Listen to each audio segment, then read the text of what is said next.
Alguns ficam atônitos de imaginar que a filosofia é eminentemente uma atividade da razão humana. Muito se fala dessa forma.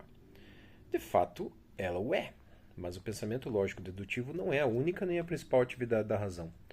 O grande Hugo de Saint-Victor, 1096 a 1141, explicava que essa atividade consiste em 3 procedimentos sucessivos e distintos: pensar, meditar e contemplar.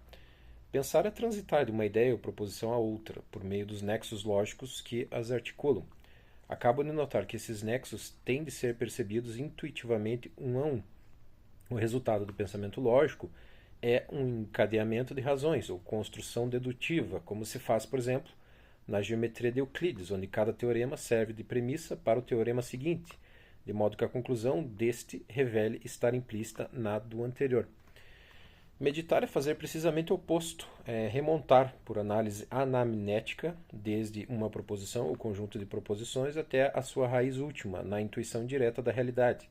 A meditação é um corretivo necessário do pensamento, porque, deixada a si própria, arrastada pela mera força do construtivismo dedutivo, a atividade construtiva da mente, o Dr. Irala diria emissiva, pode nos levar a conclusões que, embora corretas do ponto de vista meramente lógico, se afastam muito da experiência, ou mesmo entram em conflito com ela. Contemplar, por fim, é observar simultaneamente e num relance, intuitivamente, portanto, uma rede inteira de deduções e de seus fundamentos na experiência, como se fosse uma catedral gótica, uma representação artística do conjunto da realidade abrangida. Pensar, todo mundo pensa, um gato pensa, um computador pensa. Com frequência, o pensamento se torna uma pura construção no vazio. Como disse o poeta, quem pensa, pensa que pensa. Vai se ver, não é ninguém. Meditar, e não o mero pensar, é a atividade própria dos filósofos, injustamente apelidados de pensadores. A contemplação é, em última análise, o objetivo de toda a filosofia, embora ela se aproxime dele como numa assíntota, sem jamais atingi-lo em cheio.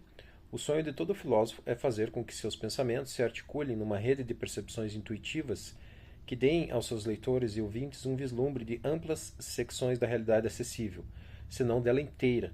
Com frequência, a rede tem furos aqui e ali, e para piorar, muitas vezes o estudante, na ânsia de discutir certas proposições em particular, perde a visão do conjunto, como quem esquecesse a catedral para se concentrar numa das suas pedras, ou no encaixe entre duas pedras.